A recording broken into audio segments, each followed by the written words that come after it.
So imagine you've been running your own direct-to-consumer brand for a few years now. You've really ground it out on social media. You're packing orders in your garage. And then, You finally get that meeting. exactly, you get a meeting with a buyer from a massive national retail chain. And you go in, you pitch your heart out, you undo all their skepticism, and then it actually happens. You get the email. The holy grail. Right. The buyer says yes. They want to put your product on their shelves nationwide. And I mean, for most founders, this feels like you're crossing the ultimate finish line. Like you're stepping onto the mass retail stage and the struggle is over. Oh, yeah. And it is entirely understandable why a founder would feel that way. I mean, it's a huge win. Mm-hmm. But, well, the reality is far more sobering that yes is really not the finish line. Not at all. No, it is just the starting gun for an entirely new, incredibly complex race. Because once that initial euphoria fades, you realize that the weeks immediately following that buyer approval, that is the most fragile period of a brand's existence. Wow, really? The most fragile. Oh, absolutely. It's a tightrope. It is this very precise window where a brand either builds the operational infrastructure for, long-term retail dominance, or they quietly and often just catastrophically go bankrupt trying to fulfill the dream. Yeah, and that hidden machinery of retail survival is exactly what we are exploring today. We're doing a deep dive into this really fascinating framework built by Retailbound and its founder, Johann Jacob. Yeah, they really lay it all out. They do, detailing exactly what comes after that golden yes. Because, as you'll see, the skill set required to get a buyer's approval is completely different from the skill set required to actually stay on the shelf. Night and day difference. Right. Okay, let's unpack this. Because to survive this transition, you have to fundamentally change how you view your relationship with this giant corporation. Right, yeah. The paradigm shift here is profound. Like when you are pitching, you naturally tend to view the retailer as a partner. Sure, like a collaborator. Exactly, this massive entity that is going to join forces with you to build your brand. But the moment they issue that first purchase order, that illusion needs to vanish. They are not your partners in any warm, collaborative sense. Right. They are your landlords. Wait, so getting into mass retail isn't like a marriage where you build a life together. It's more like renting a high-end apartment where the landlord will evict you if your dinner parties aren't profitable enough. That is exactly it. And what's fascinating here is that the landlord mentality explains literally every single behavior of a retail buyer.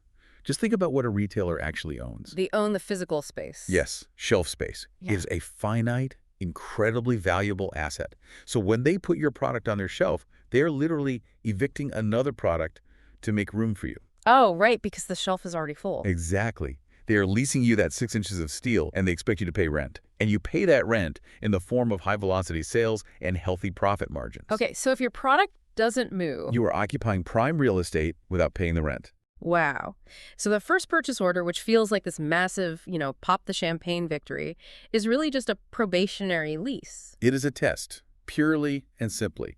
They are betting that your brand will yield a higher return on that square footage than whatever was sitting there yesterday. And if you fail that test... The eviction process is ruthless. I mean, you don't just get a polite phone call asking you to come pick up your unsold boxes. Yeah, the sources made that very clear. If you fail to execute, or if the product just sits there gathering dust, they penalize you aggressively. You get hit with chargebacks, which are basically these arbitrary fines they just deduct from whatever money they owe you, or they force a markdown, right? Like slashing the retail price of your product just to get rid of it. And they make you absorb that margin loss. Right. Or they just totally delist you. And the scary part is that failure follows you. The retail buying community is highly networked. Like if you blow a national launch with one major big box chain, the buyer at their biggest competitor is going to know about it. Oh man, so your reputation as a reliable tenant is just destroyed. Completely. Which brings us to arguably the most perilous part of being a new tenant, the cash flow chasm. Yes, the cash cycle. Because in the direct-to-consumer world, the cash cycle is beautiful, right? A customer clicks buy on your website, their credit card clears instantly, and you have that cash in your bank account before you even put the product in the mail. It's immediate. But mass retail flips that entirely upside down. It reverses the cash cycle in a way that can absolutely break a growing company. Because of the payment terms. Right. Retailers operate on payment terms like net 30, net 60, or very often net 90. Let's break down the mechanics of what Net 90 actually means for a founder's bank account, because it's not just waiting 3 months, is it? I mean, it's much deeper than that. Oh, it's brutal. Take the timeline from the very beginning. Let's say you get a massive purchase order in January. Well, you now have to pay your factory to manufacture, say, 50,000 units. And the factory wants cash up front? Of course. Usually a big chunk. So huge money goes out in January. Then in February, you have to pay for ocean freight or domestic trucking to move that massive volume of product. More money goes out. Right. Then in March, the product finally hits the retailer's distribution centers. And it's only at that point, when the retailer officially receives the goods, that the Net 90 clock even starts ticking. Oh, wow. So January, February, and March, you are just bleeding cash to build and move the inventory. Yes. And then you wait April, May, and June for the retailer to process your invoice. I mean, you might not see a single dime of revenue until July. That is wild. You have essentially floated a massive interest-free loan to a multi-billion-dollar corporation for half a year. Exactly. And retailers enforce these terms because it protects their own cash flow. I mean, they get to stock their shelves, sell your product to consumers, collect the cash from those consumers, and just sit on it for months before they ever pay you. It's like the ultimate suffering from success paradox. You land the biggest order in your company's history, and it literally bankrupts you because you didn't secure the working capital, the loans, or the investor cash to survive that 6-month valley of death. Right. It is purely a matter of financial survival, which is why understanding the operational scale is the next massive hurdle. Okay, so let's assume you secured the capital. You have the money to float the production. Right, you survived the cash flow chasm. Right. Now you actually have to deliver the goods. And the logistics jump from direct to consumer to mass retail is just staggering. It's a completely different physical and digital muscle. You know, you are moving away from printing off single shipping labels and handing cute little mailers to the postal worker. Yeah, those days are gone. Now you are entering the world of routing guides, massive pallet configurations, and just strict compliance. And the digital gatekeeper to all of this is something called EDI. Electronic data interchange. Yeah, if you're entering mass retail, EDI is non-negotiable. Think of EDI like a universal translator that plugs your business directly into the retailer's nervous system, right? Like, if you try to run your massive new retail operation on Excel spreadsheets and emails, it's like trying to give a patient an organ transplant with an incompatible blood type. That is a great way to put it. The host system, the retailer, will just instantly reject it. And that analogy hits right at the core of why manual systems fail at scale. Because spreadsheets rely on human data entry. And humans get tired. Right. A human misses a cell and types that you shipped 80 units instead of 800. Now, in a DTC business, that typo means you have one confused customer to email and apologize to. No big deal. Right. But in mass retail, the consequences are immediate and automated. Because the EDI catches the discrepancy, the millisecond the data transfers. Exactly. The retailer's automated inventory system flags the error instantly. Before your delivery truck even backs into their loading dock, their system has issued a massive financial penalty. A chargeback. Right. A chargeback against your account for invoice inaccuracy. EDI is required for exchanging purchase orders, sending shipping notices, and confirming invoices specifically because it removes human error.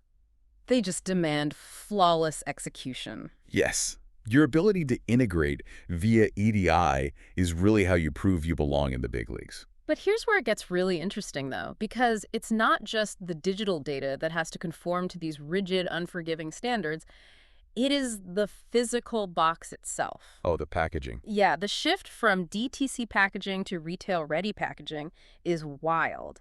Because in direct-to-consumer, your packaging is essentially shipping a gift to someone who already decided they like you. Right, they already paid for it. Exactly. They bought it, they're excited, you can put nice tissue paper inside, maybe a handwritten thank you note. But retail packaging, it's like going on a speed date in a crowded room where you have exactly 3 seconds to communicate your entire worth to a total stranger. A stranger who is actively looking at your competitors at the exact same time? Right. The contrast is severe. That gorgeous, minimalist, unboxing-focused packaging that goes viral on Instagram. It's very often a total disaster in a physical retail environment. Because it has a totally different job to do. Exactly. A retail package has a completely different job description, and it has to execute 3 specific functions flawlessly. First, and most practically, it has to survive. We're talking about surviving the physical gauntlet of the supply chain. Right. Think about the journey. That box is going to be shrink-wrapped onto a pallet, driven hundreds of miles, unloaded by a forklift in this massive, dusty distribution center, Broken down, tossed around. tossed onto a conveyor belt, shoved in the back of a store stockroom, and finally jammed onto a shelf by an overworked employee. Yeah. If your beautiful minimalist packaging uses flimsy cardboard that crushes under pressure, the product's inside looks damaged, and consumers won't buy a crushed box. No, they always reach for the pristine one in the back. Exactly. So the retailer marks it out of stock, and you absorb the total loss. I was absolutely fascinated by the second function of packaging, which is that it must fit the shelf perfectly. Right. Because as a founder, you naturally want your product to stand out, right? Maybe you design this oversized, sleek, triangular box because it looks incredibly unique.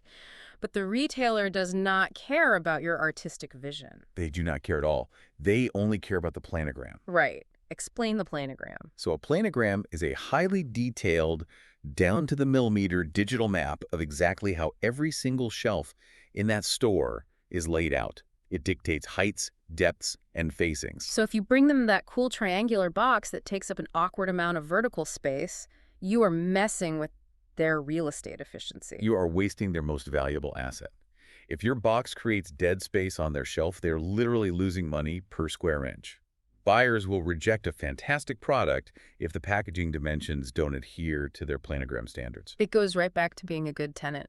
Don't build an awkward extension on the apartment that blocks the hallway. Exactly. Which leaves the third function of retail packaging, and honestly, this is the most daunting one. The packaging has to sell silently. Silently, because in a physical store, you are stripped of all your digital safety nets. Right. You don't have a landing page, you don't have a carousel of 5-star customer reviews, and there's no targeted copy explaining the benefits. No, the cardboard box literally becomes your frontline salesperson. When a consumer is walking down aisle 14 looking for a new moisturizer or, a new blender, they are on autopilot. Just scanning. You have roughly 3 seconds to disrupt their visual pattern, clearly state what the product is, communicate why it is better than the 5 legacy brands sitting right next to it, and close the sale. In 3 seconds? Yes. If the front of your box is too clever or too minimalist and fails to communicate that value instantly, the customer just keeps walking. Okay, wait, I need to voice an objection here that I'm sure someone listening is thinking right now. Sure, go for it. If I am giving the retailer a massive cut of my margins to pay rent, and I've jumped through the agonizing hoops of EDI compliance, and I have completely redesigned my physical packaging to fit their exact planogram dimensions, why am I also footing the bill to do the marketing? Yeah. Shouldn't the massive national retailer want to promote the product they just bought from me? I mean, they have the huge brand name and the foot traffic. If we connect this to the bigger picture, you've just articulated the single most dangerous assumption any founder can make. Which is? Now that we're in stores, the retailer will sell it. But they won't. They absolutely will not. Yeah. The fundamental mechanism of mass retail is this. Retailers stock products. Brands create demand. Wow. The retailer is merely providing the venue. Yeah. You, as the brand, must provide the audience. So if you just sit back and wait for the foot traffic to organically discover your product, your inventory is just going to gather dust on that perfectly measured shelf until the landlord evicts you. Exactly. And that is why a brand's marketing budget usually has to increase, not decrease, after landing a retail deal. You have to engineer what is called a pull strategy. A pull strategy. Yes. You cannot rely on the store to push the product onto the consumer. You have to pull the consumer into the store, specifically looking for your item. But how does a brand actually execute that pull mechanism in the real world? Because that seems like a massive leap from just, running Facebook ads for a Shopify website. It requires a hyper-local approach. For instance, you don't just run broad national ads. You utilize geofencing. Okay, so drawing a digital border. Right. You draw a digital perimeter, maybe a 5-mile radius, around the specific store locations that carry your product. Then you serve ads to mobile devices inside that radius saying, hey, we just launched. Find us in aisle 4 at your local store right now. Oh, that's smart. You are removing every ounce of friction between their phone screen and the physical cash register. Exactly. You blast your email list with store locators. You just make it brain-dead easy for your existing fans to find you in the wild. And it extends past digital too, right? You have to disrupt the physical environment inside the store. Like paying for point-of-purchase displays or those shelf talkers, those little brightly colored printed signs that jut out perpendicularly from the shelf edge. Yeah, they physically break the customer's line of sight as they walk down the aisle. They literally pull your eyes over. Right. In-store demos are also incredibly powerful, particularly if you are in food, beverage, beauty, or consumer tech. Because you are destroying the risk of the unknown for the consumer. You are building instant trust. Like if someone can taste the protein bar or feel the texture of the lotion or see the tech gadget turn on, the conversion rate skyrockets. Yeah. But, there's this hidden mechanism of in-store influence that brands constantly ignore. What's that? The store associates themselves. Oh, technically, the people in the blue or red vests walking the aisles, they are your frontline sales team, even though they aren't on your payroll. Exactly. Think about the psychology of a retail worker. A customer asks them for a recommendation. Well, if the associate doesn't know what your product does, they aren't going to recommend it. Because they don't want to look foolish or field a complaint later. Right. They will just default to recommending the legacy brand they recognize. So you have to educate them so they feel confident pushing your item. But you can't hand a 19-year-old part-time employee a dense 50-page brand manifesto and expect them to study it on their break. Oh, no. Education has to be friction-free. You provide simple, visually engaging one-page sell sheets, short, punchy training videos that take maybe 30 seconds to watch. If it's simple. Yeah, you give them 3 crystal-clear talking points.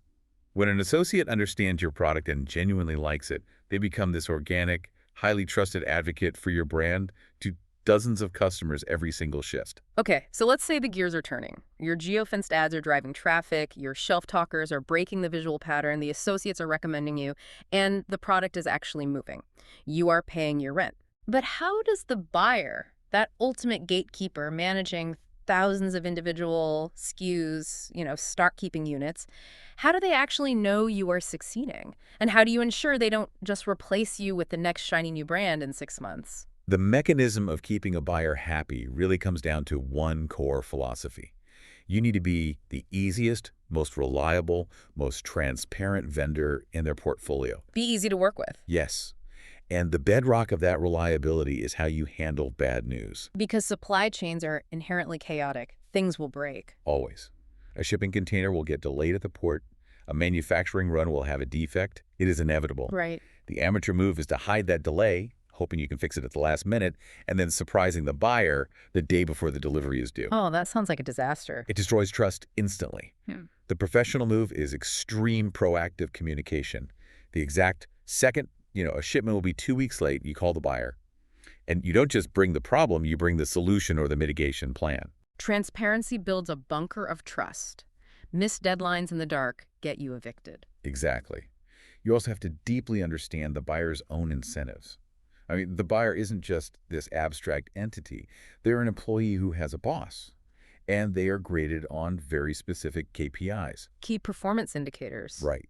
If you want to be a strategic vendor, you need to know what impacts the buyer's annual bonus. They are tracking gross margins, so how much profit you are generating for them. They are tracking on-time delivery. And crucially, they are tracking inventory turns. Okay, let's drill into inventory turns, because that sounds like, accounting jargon, but it's really the heartbeat of retail.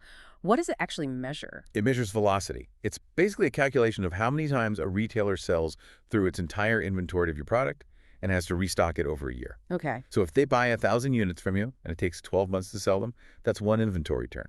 The money was tied up on the shelf all year. Right. But if they sell those 1,000 units every single month and have to keep reordering, that's 12 inventory turns. Which is great. High turns mean high velocity, which means massive cash flow for the retailer. If you show a buyer that your product turns faster than the competitor sitting next to it, you become their favorite person. And the reseller is tracking all of this automatically through the vendor scorecard, right? You don't get away with anything. The scorecard is ruthless. It is an automated software system grading every single interaction. It tracks your fill rates, meaning if the buyer submitted a PO for 5,000 units, did you deliver exactly 5,000, or did you short ship them 4,000 because you ran out of stock? Wow. It tracks your delivery window down to the hour. It tracks your invoice accuracy down to the cent. So if your fill rates drop, a human buyer isn't necessarily deciding to punish you. The automated scorecard system simply triggers a financial penalty, reduces your future order volumes, or, eventually spits out a recommendation to delist your SKUs entirely. Exactly, which is why you must monitor your own data obsessively. Yeah. You need to pull reports, tracking your sell-through rates weekly, broken down by region or even specific store clusters. So you can react. Right. If you see that sales are lagging in the Midwest, you don't wait for the buyer to complain. You proactively redirect your geofenced marketing budget to blanket the Midwest and drive traffic. And conversely, if your product is flying off the shelves in the Northeast, you have to scramble your supply chain to rush more inventory there. Because an empty shelf is a cardinal sin. If the product is out of stock, the landlord is earning zero rent on that space, and the customer is just buying your competitor's product instead. So what does this all mean? When you unpack the math of that first order, it is usually a financial bloodbath, isn't it? Oh, absolutely. I mean, you had to spend capital redesigning your packaging for the planogram, you had to pay software integration fees to set up the EDI, you paid to manufacture the shelf talkers and displays, and you funded the massive initial inventory run while waiting 90 days to get paid. The margins on PO number 1 are largely eaten up by the friction of just getting into the system. Right. But once that infrastructure is built, it's a sunk cost. The EDI is flowing automatically, the packaging molds are set, the supply chain routing is established. Yes. And when you finally prove your velocity and the buyer issues that second, third, and fourth purchase order to restock the shelves, that is when the engine actually starts generating pure, scalable profit. So the actual finish line isn't the first handshake, it is securing the reorder. We have completely dismantled the fairy tale of retail today. We really have. We went from the high of the buyer's yes straight into the brutal reality of floating a 6-month cash cycle. We explored how EDI acts as the automated nervous system of retail logistics and why a single typo can trigger massive fines. And we realized that a retail box isn't a gift. It's a 3-second silent salesperson that has to physically survive a warehouse and perfectly fit a millimeter-precise planogram. Right. We also exposed the myth that retailers will market your product for you, uncovering the absolute necessity of building a geofenced in-store pull strategy just to get consumers down the aisle. And finally, we landed on the reality of the vendor scorecard, where your survival depends entirely on inventory turns, fill rates, and protecting the buyer's metrics to earn that holy grail, the profitable second order. It's an operational marathon. It is. And as you process all these mechanisms, I want to leave you with a final thought. Please do. The next time you are walking through a massive big box store, whether it's Target, Costco, or Walmart, and you see a relatively new independent brand sitting there on the shelf next to a 100-year-old legacy conglomerate, pause for a second. Yeah.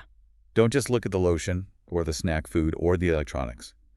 Try to visualize the immense invisible machinery that founder had to build just to rent that specific 6 inches of steel. That's a powerful image. Look at how their packaging is fighting for your attention. Look at the shelf talkers. And ask yourself, based on what you know now, are they treating that shelf space like a victory lap? Or are they fighting like hell to secure their next lease? Because the answer to that question will tell you exactly which brands will still be there next year and which ones are already quietly failing. That transforms a simple trip to the store into a masterclass in business survival. Thank you for joining us on this deep dive into the hidden machinery of mass retail. Keep learning, stay curious, and we will catch you next time.